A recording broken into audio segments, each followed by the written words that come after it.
alegria.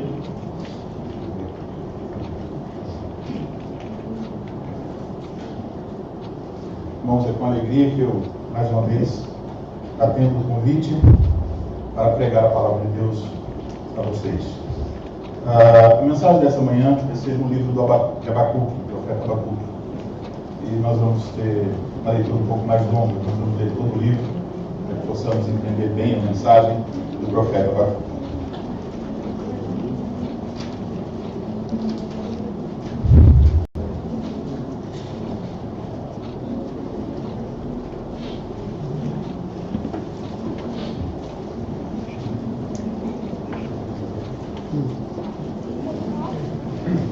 Sentença revelada ao profeta Abacuque: até quando, Senhor, clamarei eu, e tu não me escutarás?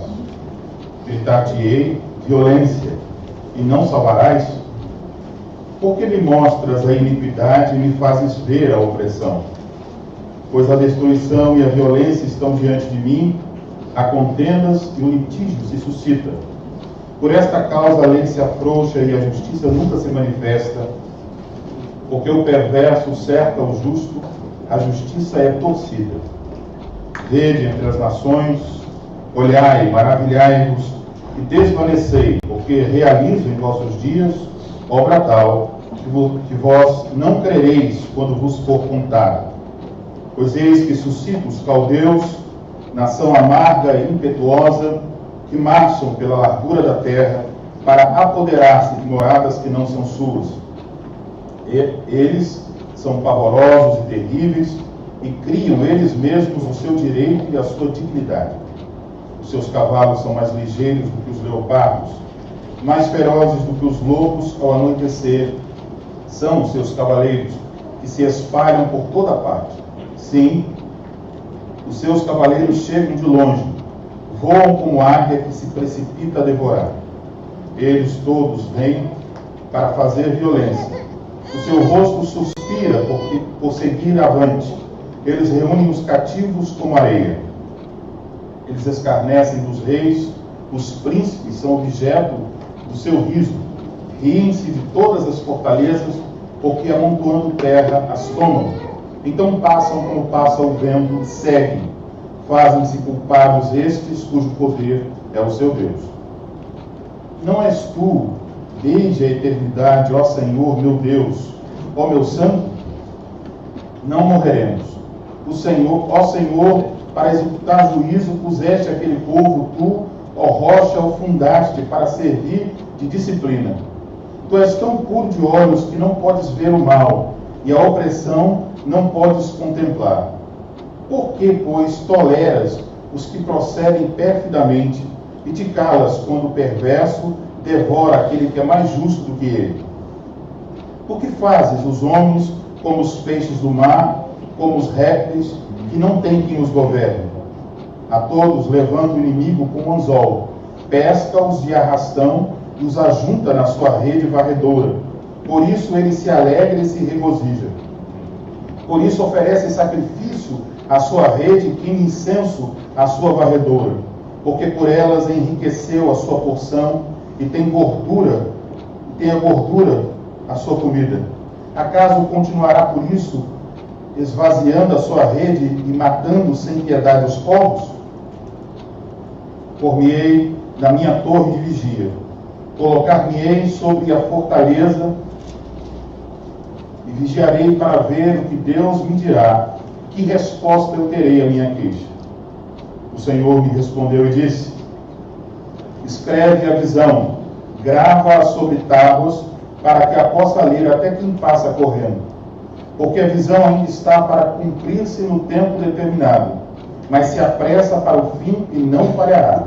Se tardar, espera-o, porque certamente virá, não tardará. Eis o soberbo, sua alma não é reta nele, mas o justo viverá pela sua fé. Assim como o vinho é enganoso, tampouco permanece o arrogante, cuja gananciosa boca se escancara, como o sepulcro, e é como a morte, que não se farta. Ele ajunta para si todas as nações e congrega todos os povos. Não levantarão, pois, todos estes contra ele um provérbio, um dito zombador? Dirão: ai daquele que acumula o que não é seu, até quando? E daquele que a si mesmo se carrega de penhores. Não se levantarão de repente os teus credores? E não despertarão os que te hão de abalar? Tu lhes servirás de despojo. Visto como despojaste a muitas nações, todos os mais povos te despojarão a ti, por causa do sangue dos homens e da violência contra a terra, contra a cidade e contra todos os seus moradores. Ai daquele que ajunta em sua casa bens maus adquiridos, para pôr em lugar alto o seu ninho, a fim de livrar-se das garras do mal.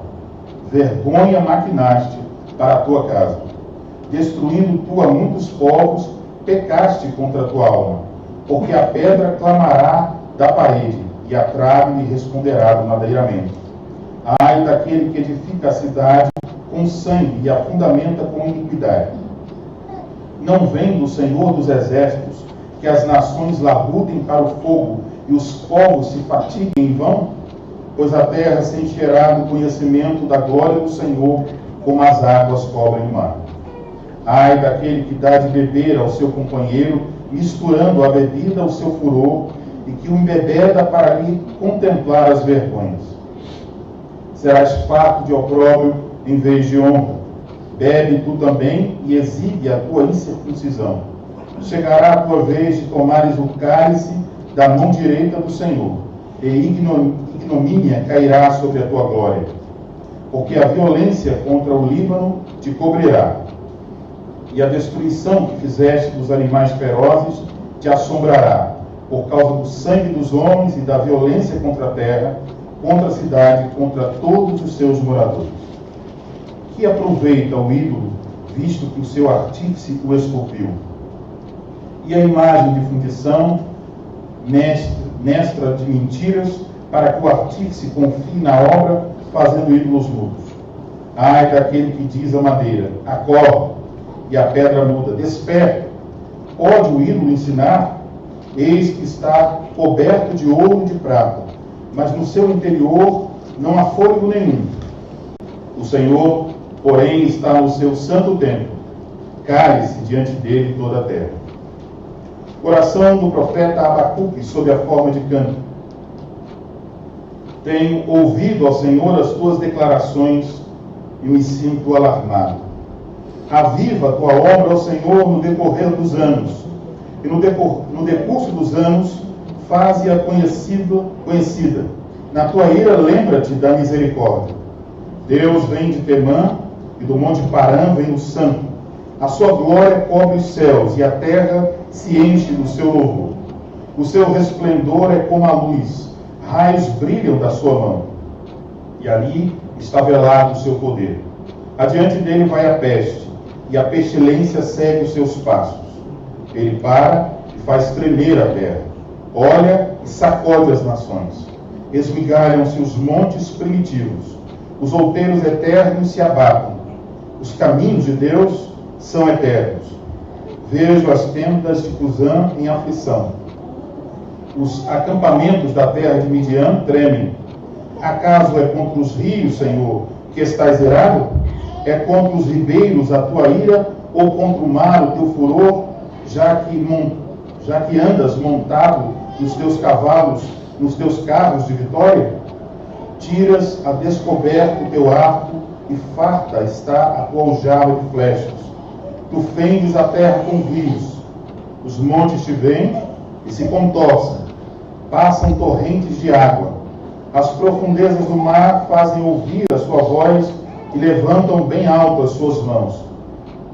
O sol e a lua param nas suas moradas, ao resplandecer a luz das tuas flechas sibilantes, ao fulgor do relâmpago da tua lança. Na tua indignação marchas pela terra, na tua ira calcas aos pés as nações. Tu sais para salvamento do teu povo, para salvar o teu ungido, feres o telhado da casa do perverso e lhe descobres de todo o fundamento. Traspassas a cabeça dos guerreiros do inimigo com as suas próprias lanças, os quais, como tempestade, avançam para destruir. Regozijam-se como se estivessem para devorar o pobre às ocultas. Marchas com os teus cavalos pelo mar, pela massa de grandes águas. Ouviu, e o meu íntimo se comoveu. À sua voz tremeram os meus lábios. Entrou podridão nos meus ossos, e os joelhos me vacilaram, pois em silêncio devo esperar o dia da angústia que virá contra o povo que nos acomete. Ainda que a figueira não floresça, nem haja fruto na vide, o produto da oliveira minta, e os campos não produzam mantimento, as ovelhas sejam arrebatadas do aprisco, e nos currais não haja gado. Todavia, eu me alegro no Senhor, exulto no Deus da minha salvação. O Senhor Deus é a minha fortaleza, que faz os meus pés como os da costa e me faz andar altaneiramente. O mestre de canto para instrumentos de cordas.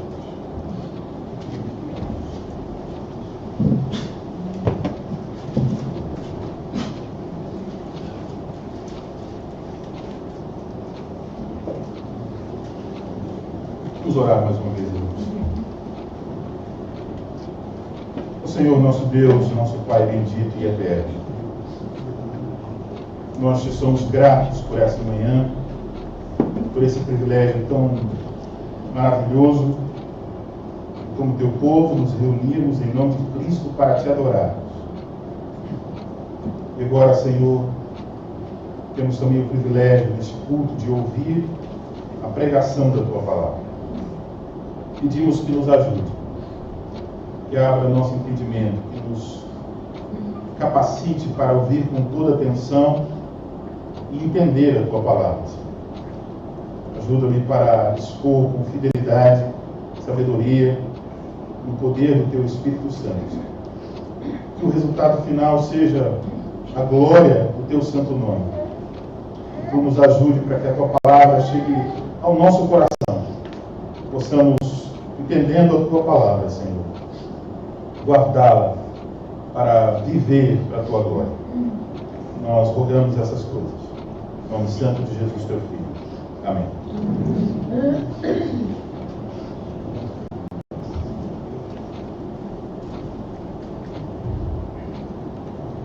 Amada Igreja do Senhor Jesus Cristo, estamos nos aproximando do final de ano.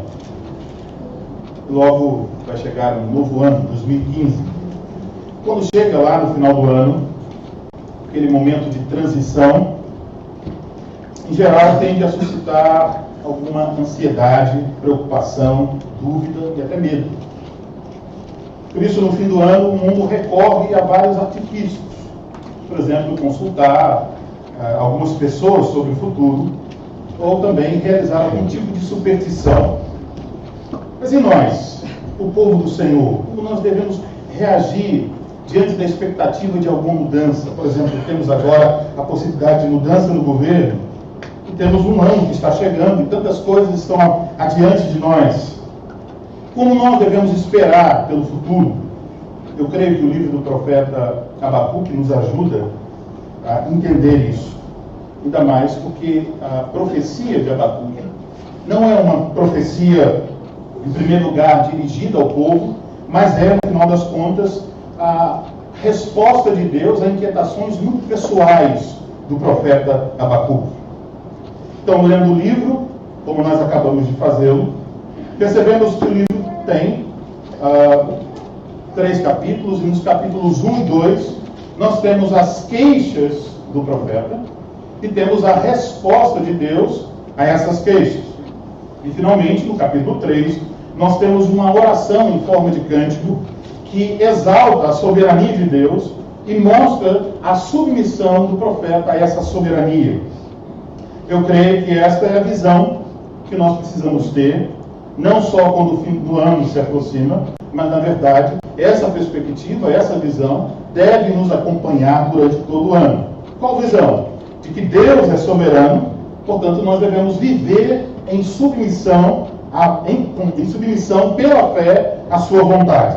Vamos iniciar olhando para o capítulo de número 1, eu peço a você que mantenha a sua Bíblia aberta. A primeira pergunta está nos versículos 2 e 4. O versículo 1 é uma expressão de introdução. Nós não sabemos muita coisa sobre o profeta Abacuque. Sabemos somente alguma coisa sobre o tempo em que ele viveu. Ele exerceu o seu ministério depois da queda do Reino do Norte pelos assírios, e ele exerceu o seu ministério antes da queda do Reino do Sul, que caiu debaixo do Império da Babilônia. Abacuque, então, foi um homem, depois da queda de Samaria e antes da queda de Jerusalém. Ele foi um contemporâneo do profeta Jeremias. Então, a sua profecia se localiza um pouco depois da reforma realizada pelo rei Josias. Espero que você lembre um pouco sobre isso. Judá experimentara um tempo de terrível apostasia, e Deus levantou o rei Josias. E no reinado do rei Josias foi achado o livro da lei. E quando esse livro foi achado, eles descobriram que a palavra de Deus ensinava sobre como viver na aliança. O livro falava das bênçãos da aliança, as maldições da aliança, e a partir de que eles encontraram esse livro, reformas foram promovidas em Judá. Mas quando o rei Josias morreu, o povo tornou a desprezar a aliança. Então Abacuque profetizou justamente nesse momento, após essa reforma e esse retorno à apostasia. A nação, então, eleita de Deus, Judá, estava quebrando a aliança que Deus estabelecera com seu povo. O cenário que já podemos ver no livro é de decadência espiritual, decadência moral, decadência social. Vejam as palavras com que Abacuque denuncia esta apostasia no meio daqueles que se diziam servos de Deus. Veja o versículo 2, fala sobre violência. Versículo 3 fala sobre iniquidade, opressão, destruição, contendas e litígio, o conflito de interesses. Além disso, Abacuque, no versículo 4, descreve a situação dos seus dias nos seguintes termos: a lei se afrouxa, a justiça nunca se manifesta, o perverso cerca ao justo e a justiça é torcida. Diante desse quadro, Abacuque procura por uma resposta. A pergunta dele é: por que Deus permite que a ímpia Judá fique sem castigo? Ele está olhando para seus conterrâneos, o povo de Deus, e está vendo essas pessoas viverem de forma contrária às ordenanças de Deus, nesses pecados listados, e está perguntando: por que Deus permite isso? Por que Deus não executa castigo contra essas pessoas? Eles quebraram a aliança. Por que eles não são disciplinados? Mas a princípio, Deus ficou em silêncio. Por isso o profeta disse, versículo 2: até quando, Senhor, clamarei eu, e tu não escutarás? Abacuque teve a impressão que Deus não estava ouvindo o seu clamor, que Deus estava indiferente àquela situação. Abacuque era um homem zeloso, fervoroso pela honra de Deus, por isso ele estava vivendo essa profunda crise espiritual, porque ele estava buscando resposta e Deus parecia indiferente às terríveis condições espirituais do seu povo. Talvez nós possamos ter perguntas parecidas com as de Abacuque. Por exemplo, em nossos dias, muitas pessoas se dizem cristãs, mas qual o cenário evangélico no Brasil? Há corrupção, injustiça, manipulação das massas, exploração, roubo, imoralidade, conflito de interesses. E se vamos voltar para o que está sendo pregado, vamos encontrar a pregação de autoajuda, falsas doutrinas, engano, entretenimento no lugar de culto, falsos crentes, idolatria mesmo, apostasia, opulência em nome do Evangelho, e a lista é enorme. Podemos nos perguntar: por que Deus permite que pessoas que dizem pertencer ao seu povo vivam para envergonhar o Evangelho de Jesus Cristo? Por que Ele permite que pessoas usem seu nome para trazer vergonha ao seu nome? Por que ele permite que pessoas que dizem ser seu povo vivam vidas de maneira ímpia para que os ímpios difamem a noiva de Cristo? Por que muitos mentirosos, pregadores de um falso evangelho, estão progredindo? Por que a maldição da aliança não recai sobre eles? Será que Deus está indiferente a tudo isso? Por que nós não vemos o juízo de Deus sobre estes ímpios que usam o nome de Deus para enriquecer? Por que Deus se cala? Ou pelo menos aparentemente se cala? Irmãos, nós podemos ter muitas perguntas sobre coisas que acontecem em nosso tempo. Quem tem as respostas? A resposta tem o Senhor nosso Deus. Mas Deus não é obrigado a nos responder todos os nossos questionamentos. E por isso, em Abacuque vemos a soberania de Deus em responder. Abacuque fez as perguntas, ele tem as suas queixas. E Deus então vai tratar com Abacuque, por isso, versículos 5 a 11, nós encontramos a resposta de Deus. Deus responde, prometendo realizar uma obra da qual todos se maravilhariam e que provocaria desmaios, desvaneceria. Versículo 5 diz: obra tal que vós não crereis, diz o Senhor. Qual é essa obra? Uma obra disciplinar.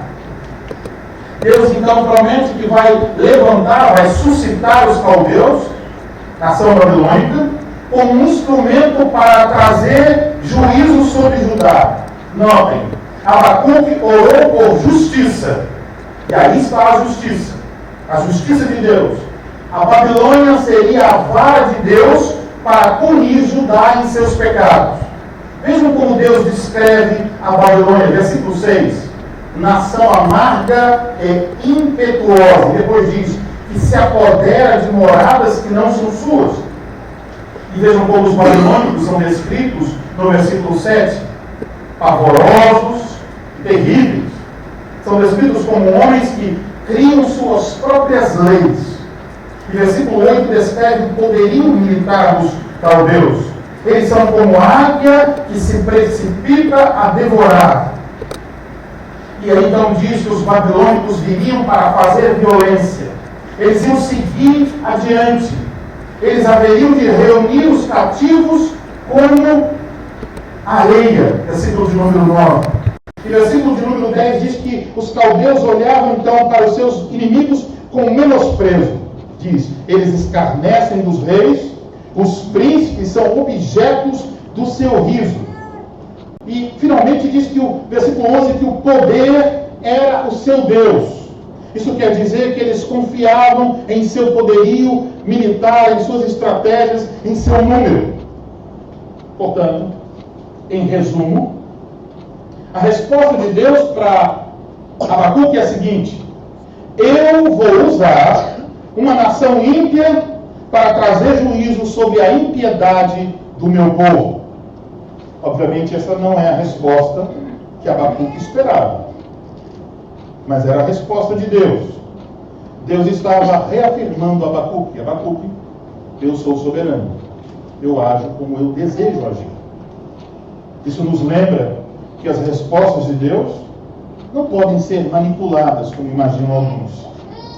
Não é que nós podemos nos dirigir a Deus, desejosos que Ele faça alguma coisa em nosso favor, e então por meio de reuniões, orações, jejuns e qualquer outro tipo de coisa, nós possamos imaginar que de alguma forma nós vamos interferir e fazer com que Deus haja como nós achamos que Ele deve agir. Nós não podemos ensinar Deus como fazer as coisas, porque Ele age de acordo com a sua vontade soberana. Ele age de acordo com a sua perfeita sabedoria, de acordo com sua santidade e justiça. Então, Ele age para a glória do seu nome. Nós não temos contribuição alguma a dar com conselhos para esse Deus soberano. Agora, essa resposta de Deus deixou o profeta mais confuso ainda. Por isso, o profeta levanta uma segunda queixa, versículos 12 a 17. Então Abacuque se dirige ao Senhor, ele o confessa como seu Deus, Ele o reconhece como Deus eterno e santo, parteado, versículo 12. Ele o reconhece como Deus soberano, que vai usar a Babilônia como instrumento do seu juízo. Ele diz no versículo 12, parte B: ó Senhor, para executar juízo, puseste aquele povo. Tu, ó rocha, o fundaste para servir de disciplina. Mas Abacuque não consegue entender porque Deus, sendo quem é, irá utilizar um povo ainda mais ímpio do que Judá para castigar a impiedade de Judá. Por isso, Abacuque faz a sua pergunta. Veja o versículo de número 13.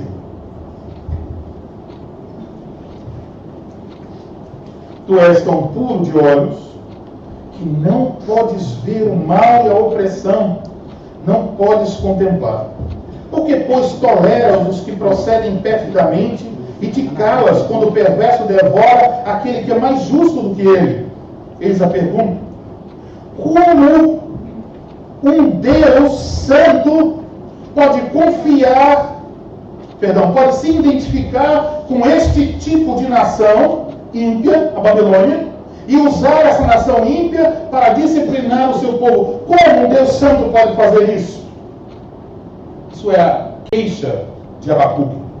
Então, ao entregar os homens nas mãos da Babilônia, ao tolerar a impiedade deles, Deus estava se tornando responsável pelo que estava acontecendo? Abacuque então descreve os babilônicos, os caldeus, como pescadores que a todos levavam com anzol, que pescavam de arrastão. Eles estavam vencendo suas guerras. Mas, mesmo vencendo suas guerras, eles não estavam reconhecendo a soberania do Senhor. Pelo contrário, Abacuque descreve que eles estavam voltando para os seus instrumentos de pesca, uma linguagem metafórica, para seu poderio militar, e idolatrando os instrumentos do seu sucesso. Eles tinham excluído Deus do seu sucesso. Que Deus está usando esse povo, então? A resposta, capítulo 2, versículo 1 a 20. Notem que capítulo 2 começa com Abacuque se colocando em uma posição de vigia para aguardar a resposta de Deus. E Deus responde falando sobre o cumprimento da visão. Ele dá uma ordem para que Abacuque escreva a visão em uma tábua, versículo 2. Abacuque deve escrever a visão para maior clareza e permanência. Diz o versículo 2 e 3. Porque a visão ainda está para cumprir-se no tempo determinado, mas se apressa para o fim e não falhará. Se tardar, espera, porque certamente virá e não tardará. Isso é um aviso de que o juízo haveria de vir sobre os caldeus, o que aconteceu um pouco depois de Abacuque. Então Deus avisa que o juízo virá e começa a falar sobre a diferença entre o ímpio e o justo. Ele fala sobre o soberbo, e ele diz: cuja alma não é reta, e ele contrasta o soberbo com o justo, dizendo: mas o justo viverá pela sua fé, ou por sua fidelidade, conforme o original. Então Abacuque é instruído a viver de acordo com a sua fé, sendo fiel a Deus. Ele é instruído a exercitar a fé em vez de ficar queixando-se com Deus. Então o justo viverá pela sua fé, mas por outro lado, o arrogante sofrerá o juízo de Deus. Versículos 5 e 6.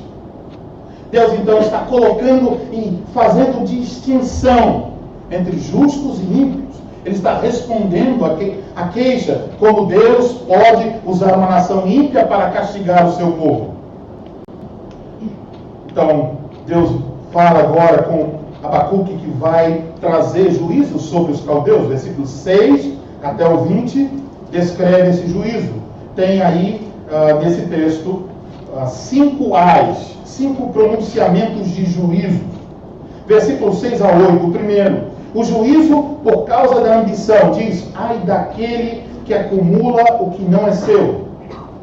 Então, Deus avisa: aqueles que despojam outros eles mesmos serão despojados. Versículos 9 a 11. O juízo por causa da cobiça. Diz o texto: é daquele que ajunta em sua casa bens maus adquiridos. Aqueles que buscam segurança e vantagem econômica às custas dos outros, diz Deus, serão condenados. Versículos 12 a 14. O juízo por causa da crueldade. Ai daquele que edifica a cidade com sangue e a fundamenta com iniquidade. A ideia aqui é aqueles que buscam a glória para si mesmos, utilizando-se de crueldade contra outros, eles verão o quão fúteis são seus esforços. A tentativa de buscar glória, sendo cruel para com o próximo, vai gerar uma inutilidade. Eles não vão conseguir a glória que eles almejam alcançar. Mas em contraste a essa glória que os homens buscam, até sendo cruéis, entra em cena a glória de Deus. Versículo 14. Pois a terra se encherá do conhecimento da glória do Senhor, como as águas cobrem o mar. A glória dos homens passa, mas a de Deus permanece. Versículos 15 a 17. Juízo por causa do humilhante tratamento dado aos outros. Diz: ai daquele que dá a beber ao seu companheiro, misturando a bebida ao seu furor, e que o embebeda para lhe contemplar as vergonhas. Aqueles que assim procedem, então, vão receber a justa retribuição de Deus. Então, aquilo que os babilônicos tinham feito, envergonhando outros povos, Deus haveria de fazer a eles, transformando aquilo que eles julgavam ser glória em vergonha. Versículo 16. Por fim, agora, versículo 18 ao 20, o juízo por causa da idolatria. Ai daquele que diz à madeira, acordai, e a pedra muda, despertai. Então, o ídolo pode ser coberto com prata, com ouro, mas o interior dele continua sem fôlego. Versículo 19. Portanto, qual é o proveito de confiar naquilo que é feito pelas mãos dos homens? A resposta, obviamente, é nenhum proveito. Então, perguntamos: em quem devemos confiar? E logo vem a resposta. Versículo 20. O Senhor, porém, está no seu santo templo, cale-se diante dele toda a terra. Devemos confiar no Senhor, nesse Deus que está nos céus, que está acima de tudo e de todos, nesse Deus soberano, diante de quem todos devem ficar calados, pois não tem nada a dizer a Ele. Com essa resposta, termina então o ponto sobre a questão das queixas de Abacuque e a resposta de Deus a ele. E chegamos finalmente a capítulo 3. E aqui encontramos um quadro diferente. O profeta ouviu as declarações do Senhor. E como ele reagiu? Veja o início do capítulo 3, versículo 2. Tenho ouvido, ó Senhor, as tuas declarações, e me sinto alarmado. Ele ficou assombrado diante do que Deus falou. E ele teve então uma visão baseada nos feitos poderosos do Senhor no passado. Por isso então o profeta substituiu a queixa dos capítulos 1 e 2. Aqui ele substitui essa queixa pelo louvor. Então o capítulo 3 é agora um homem que ouviu a resposta de Deus e que agora está louvando a Deus por aquilo que ele aprendeu na resposta. Então o capítulo 3 é uma oração em forma de cântico. Pelo que o salmista clama nesta oração, versículo 2, ele diz: aviva a tua obra, ó Senhor, no decorrer dos anos, faze-a conhecida. Então Abacuque clama para que Deus esteja presente. Isso é a ideia aqui. Ele está clamando para que Deus fique com seu povo, ajude seu povo, assim como Deus havia feito no passado, quando ele firmou a sua aliança com seu povo. O profeta então está rogando para que Deus, em sua ira, se lembre da misericórdia. Final de versículo 2. Na tua ira, lembra-te da misericórdia. Ele está rogando que então, nessa misericórdia, Deus manifeste o seu poder e seu cuidado, estando com o seu povo. E para encorajar o povo de Deus a respeito disso, Abacuque então nos conta a sua visão, capítulo 3, versículo 3 ao 15. Essa visão é o seu cântico. E nessa visão, nesse cântico, ele passa em revista a obra de Deus na história de Israel, fazendo isso de uma forma poética. Veja, versículos 3 e 4. Ele menciona a presença de Deus no Sinai. Versículo 5. A presença de Deus no deserto, através de pragas no deserto. Versículos 6 e 7. O terror das nações pela chegada de Israel. Do versículo 8 ao 10. A travessia do Mar Vermelho e do Rio Jordão. Versículo 11. A vitória sobre os amorreus. Versículos 12 ao 15, a conquista da terra de Canaã. O que tem de comum a todos esses fatos históricos? O que tem de comum é que em cada um desses pontos históricos, Deus manifestou o seu poder para salvar o seu povo. Deus agiu como salvador do seu povo em momentos cruciais. Então aqui Abacuque está dizendo: Senhor, como tu fizestes antes, faça agora, ajuda-nos, salva-nos. Note que ao falar então sobre os feitos de Deus no passado, versículo 3 ao 15, o profeta Abacuque se dirige a Deus como Senhor, com todas as letras maiúsculas, vocês sabem, é uma referência ao nome de Deus, Yahvé. E por todo o cântico ele exalta a Yahvé, ele exalta a sua glória, versículos 3 e 4. Ele exalta o seu poder, versículo 4. Ele exalta o seu juízo, versículo 5. Ele exalta os seus caminhos eternos, versículo 6. Ele exalta a sua ira, versículo 7 a 12. Ele exalta a sua salvação, versículo 13 ao 15. Então Abacuque está reconhecendo em seu cântico o poder soberano do Senhor. Está dizendo, de fato, Deus salva o seu povo. Há motivos para louvar a Deus, porque Deus se coloca ao lado do seu povo. Ele é o socorro do seu povo.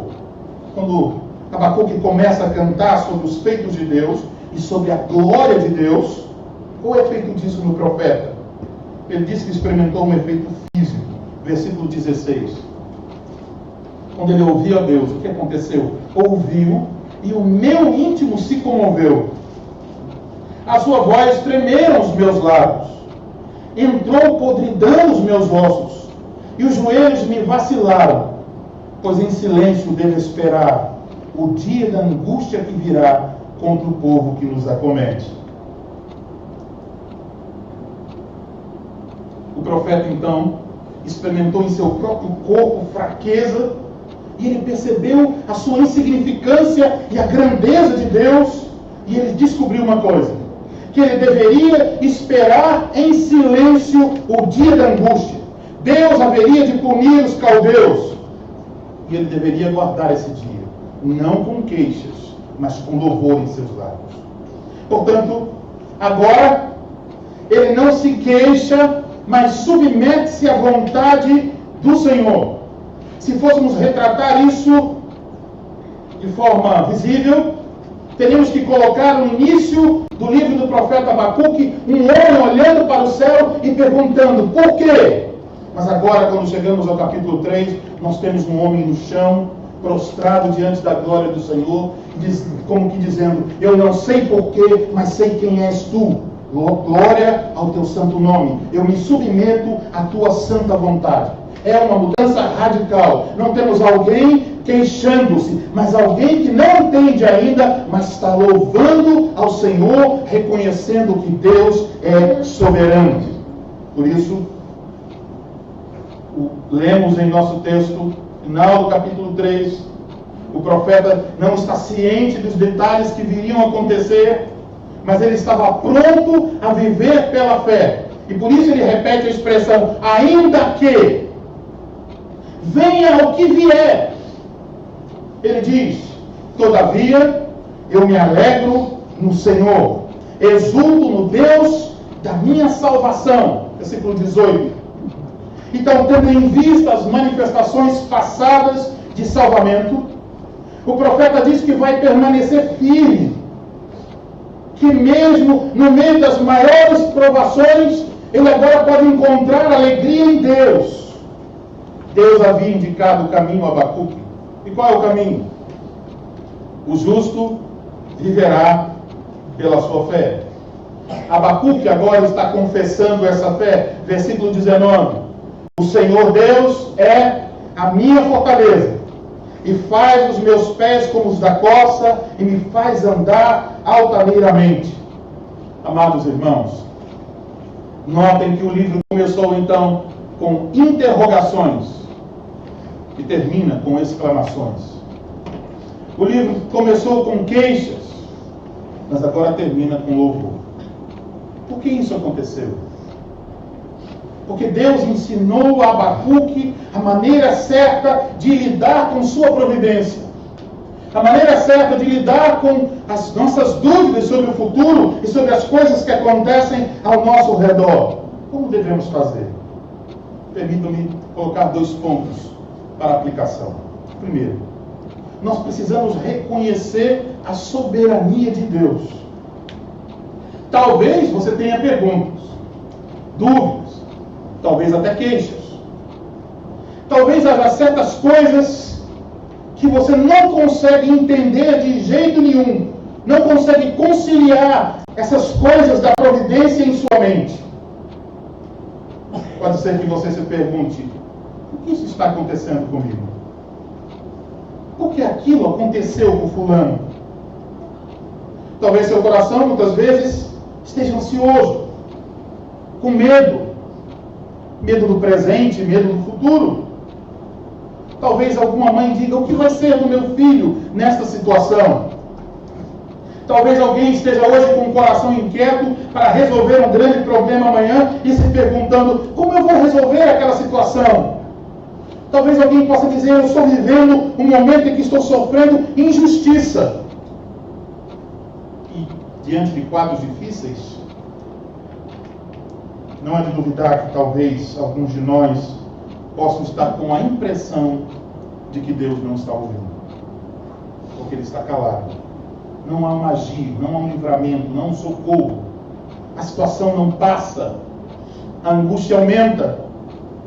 E às vezes temos exatamente a mesma impressão de Abacuque. Deus não está interessado nisso. Deus ainda não veio no meu socorro. Deus não respondeu à minha oração. Meus amados irmãos, aqui está a preciosa lição que nós precisamos trazer à memória, como disse, não só no final do ano, mas durante todo o ano. O Senhor está no seu santo templo. Cale-se diante dele toda a terra. Você não tem direito de queixar-se. Você tem fraquezas, dificuldades, mas deve lembrar-se que Deus continua no controle de todas as coisas.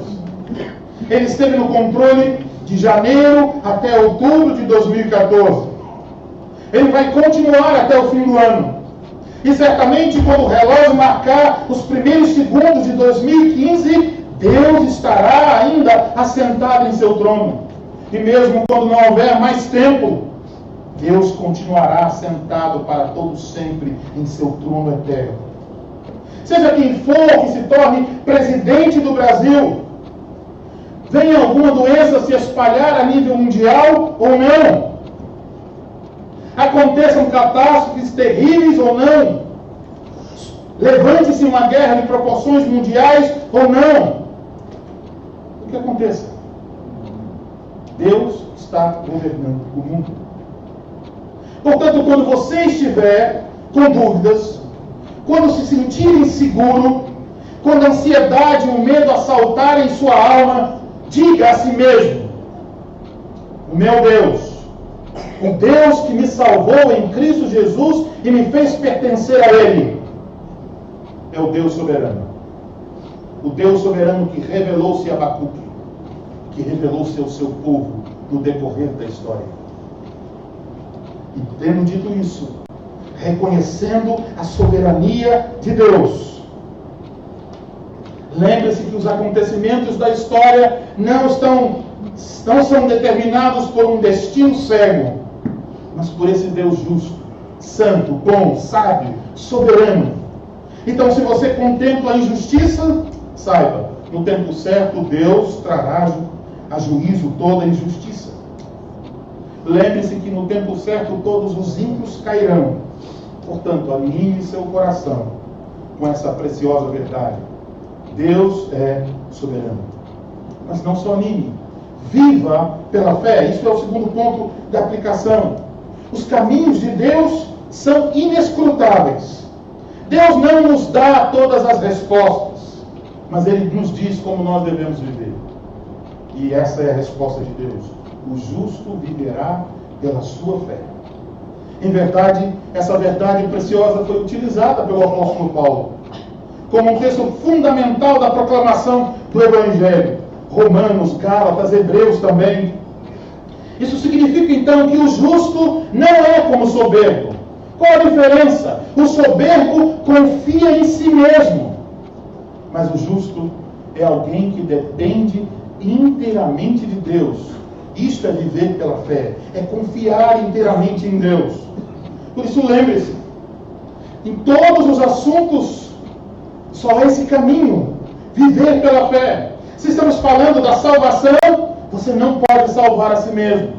Tem que confiar em Cristo. Se estamos falando de resolução de problemas em sua vida, a mesma coisa. Você precisa colocar sua confiança em Cristo. Essa é a verdade que foi divulgada, proclamada por Abacuque. A verdade proclamada por Paulo. A verdade que séculos depois mudou a vida de um monge no interior da Alemanha, Martinho Lutero. Viver pela fé. E esse viver pela fé é um viver na alegria em Deus.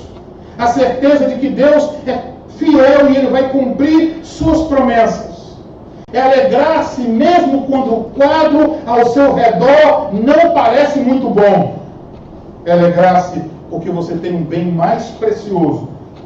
E ainda que um dia alguém tire de você sua casa, seu carro e outras coisas. Ainda que um dia você se veja sem nada. Mas ninguém pode tirar de você o Senhor Jesus Cristo. Você tem algo que não pode ser tirado de você. Temos a Cristo. Ou melhor, Cristo nos tem. E nada nos separará do seu amor. Então podemos dizer: exulto no Deus da minha salvação. Amados irmãos, que o nosso bendito Salvador Jesus Cristo nos ajude a viver pela fé. E mesmo quando parecer que Deus não nos ouve, mesmo quando parecer que Ele está calado, mesmo quando nós não entendermos seu agir, e mesmo quando nós viermos a perder coisas que nos são preciosas, ainda assim nós possamos dizer: o Senhor Deus é a minha fortaleza. Amém.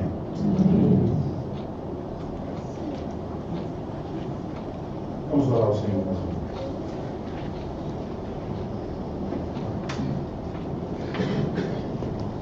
Ó Senhor Deus Todo-Poderoso, Criador dos céus e da terra, ao Teu santo nome, Senhor, a glória e louvor para todo sempre. Nós te somos agradecidos pelo privilégio de voltarmos nossa atenção para as palavras do profeta Abacuque e sermos consolados com esta mensagem sobre a Tua soberania. Ó Deus, ajuda-nos para que haja em nossos lábios mais louvor do que queixas. Ajuda-nos a estarmos contentes com o Teu agir, a estarmos completamente confiados no Teu amor, na Tua sabedoria, na Tua justiça e bondade. Tenha misericórdia de nós quando nossos pés vacilarem, quando por um momento, Senhor, nós imaginarmos que o Senhor não está interessado em nós. Ajuda-nos, Senhor, para que possamos naquele momento voltar a nossa atenção à Tua palavra e olhando para ela, ver que em nenhum momento o Senhor abandonou o seu povo. Pai santo e justo, fortalece nossos passos. Faz com que nós tenhamos sempre a memória do fato de que o Senhor governa sobre todas as coisas. Ajuda-nos para que possamos viver pela fé, não só concernente à nossa salvação em Cristo, mas em tudo em nossa vida. Que ao contrário do soberbo que confia em si mesmo, nós possamos confiar somente em Ti. Pai Santo, traga glória, pois, para o Teu santo nome, por meio de vivermos nesta fé e nos alegrarmos em Ti. Ajuda-nos a vivermos de tal maneira que as pessoas que estão ao nosso lado tenham a mais absoluta certeza de que nós temos o Senhor como nossa fortaleza.